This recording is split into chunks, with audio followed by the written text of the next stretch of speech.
Welcome to Movie Freaks Reviews. I'm Bill, And I'm Kelly. and today we're going to review A Christmas Story from 1983. It's got a rating of 7.9 on IMDb. It's directed by Bob Clark, who also directed the classic Black Christmas. It stars Peter Billingsley, Melinda Dillon, and Darren McGavin. The synopsis: in the 40s, a young boy named Ralphie attempts to convince his parents, his teacher, and Santa that a Red Ryder BB gun really is the perfect Christmas gift. So, babe, this is your first time watching it. Yes. What are your thoughts? Very boring to me. It was cute story, but no funny to me. And I don't know. I can't say too much because I don't want to hurt your feelings since you like this movie a lot. But it's just not do for me, this movie. I could not wait to finish.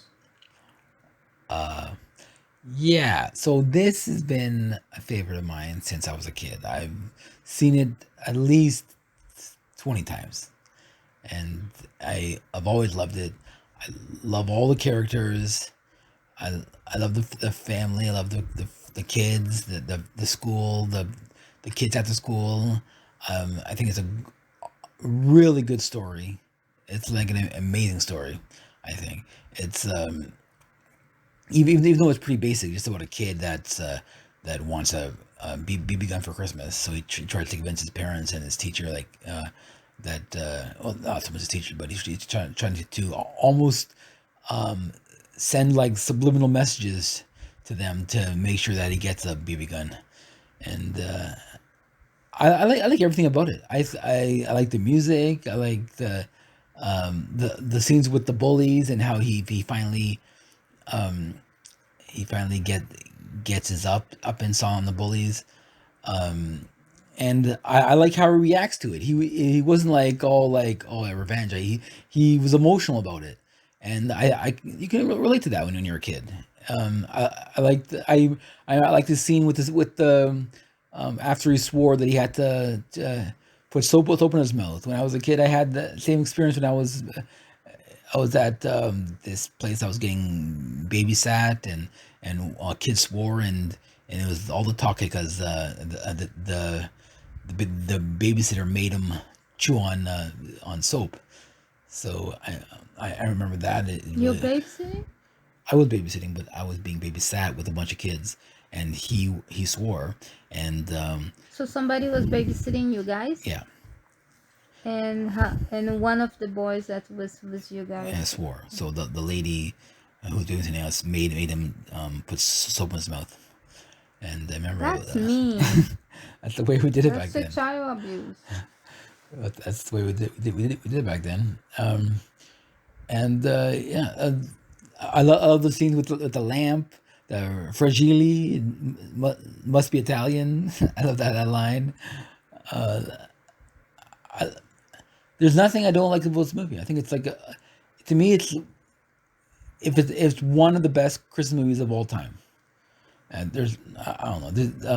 It's just the thought that you don't like it just is kind of confusing to me because I think it's such a great story. Is it cute? Is Yeah, it different being a great movie and a cute movie? it's a great movie.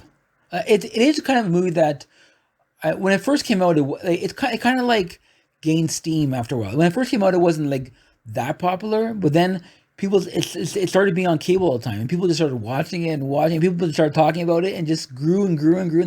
Now everyone I know, except for you, love it. It's become a staple film, and it's at least partly Canadian, which is awesome. And it's directed by Bob Clark, who became a Canadian citizen. It's Probably because it's not my generation. well, yeah, I guess it was my generation, but I don't think I saw it till at least a few years after it came out. I don't see to today, so I mean, different generation. But yeah, and anyway, it's always been my three favorite Christmas movies have always been this National Lampoon's Vacation, and recently Elf has also been in there. I love that film as well. But yeah, it's one of my favorites. I don't know what else to say. I would give it like a 9 when it comes to Christmas films. A 9. Like there's not much. Really? There's 9? there's nothing I can say bad about it. It's almost a perfect film. It's like there's not too much I would change. Like what like it's not like maybe you didn't think it was funny, but it wasn't really meant to be like a hilarious comedy. It just meant to be a great story. For me, it's just a family story. But even if I show my kids, it'll be boring. Because your kids grew up on YouTube and they didn't get like in my generation, especially if you grew up when this film came out in the 40s, you had an awesome attention span. You were able to watch Little Orphan Annie on the radio and think it was exciting as hell. Like now it's Like I like like more Home Alone than this one. Home Alone was Home Alone. more funny I like and it's Home about the Alone. kid too I like Home, that but was left home alone and have to take care of himself. Have more as a comedy. This one is more like a little very slow old style movie. It's like okay, a kid wanted this BB gun and part of the movie was him being bullied at school of those two kids, and then he just told his parents and he trying to reach to Santa. The only thing I don't understand is the way he was so smart, and when he went to see Santa, he could see that that's no Santa because he was staring at him and he was like the way he was acting. And you know, kids' image about Santa is a nice, kind guy, and this guy but and kids, this elf was terrible. but kids often cry when they go to see Santa and sit in their lap. But I don't know if he actually Yeah, but this Santa not even trying to be really Santa. and was jackass. I actually love to look at. He looked creepy. He looked creepy. The sort of the elves. I just thought like, and it gave you the impression. It gave you the point of view from the kid. I remember when you were a kid, everything like adults look scary to you, especially when they're dressed like Santa and elves. I don't know. I just thought That's that. what I was expecting. That he's a bigger and he's more smart. To the point when he get over there, and he realized that's no real Santa.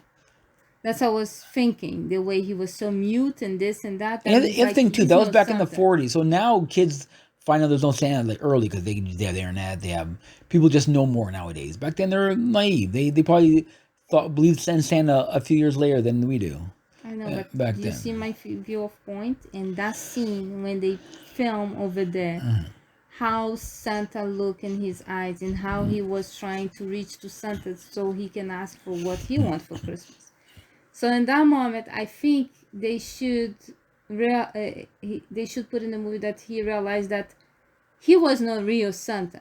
So he wastes all that day, all that line for nothing. Not just like was weird to that moment. And I don't like the voice backgrounds. The old man voice. It is an old Yeah, man voice. it's supposed to be him as an old man telling the story of when he was a kid. Oh, okay. I was thinking it's just his No. mind talking. No. Because if it was his mind, his voice was too old. No, it's actually, ever heard of the Wonder Years?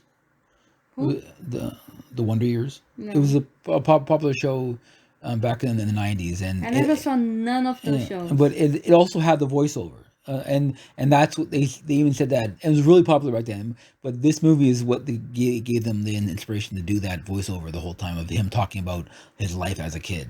Oh, okay. If it was his life in his old age, okay. I was thinking. I don't know if I catch exactly the beginning, but I was thinking that was his mind talking. No. So that's why, because when they are showing the scene, he was thinking in that moment. He was saying what he was feeling in that moment. So that's why I was thinking, okay, if he was old already, okay, makes sense.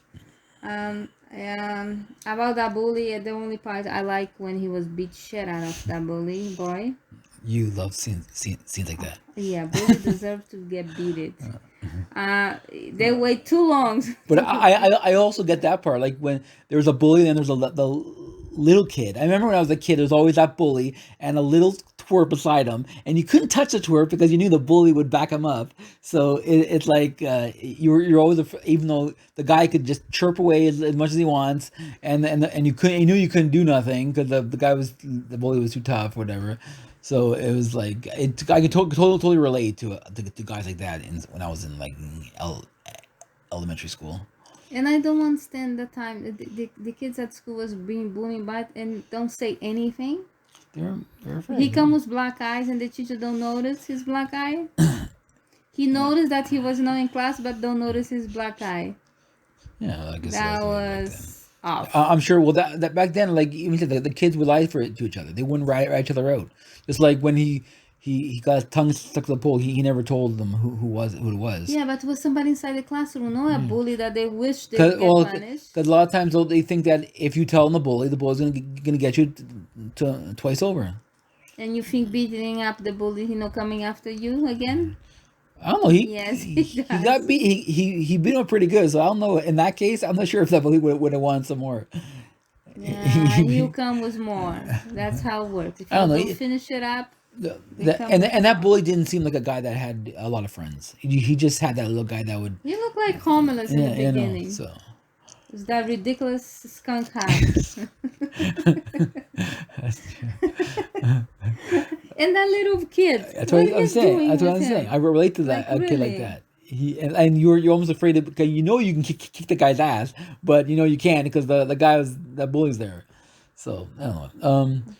Yeah, but there were four. Yeah, four I know. Of them. 4 scared kids. And his little brother was behind, poor boy. And that mother put that snow suit. The boy can't even move.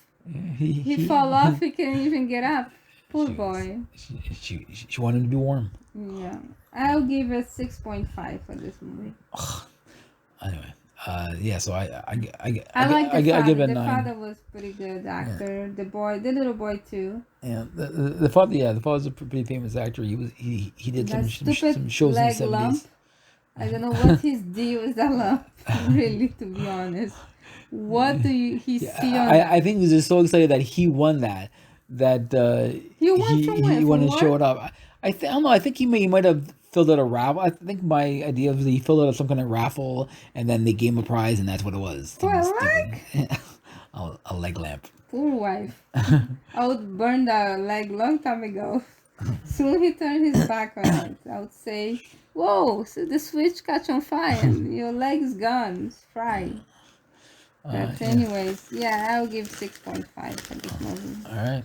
So sorry for not liking. It's cute. It's a cute family movie. All right. So that's our thoughts of A Christmas Story. Thank you for listening to Movie Freaks Reviews. Make sure you subscribe to our YouTube channel, Horror Movie Review Maniacs, and Twitter. Movie Freaks Reviews. And that Twitter. And now we're on Twitter, so you can check that out reviews. too. So yeah, and if you like this video, please put your thumbs up, and if you have any comment or any ideas, if you like any movie you would like us to review, just put your comment below. All right, we'll see you next time. See you. Bye.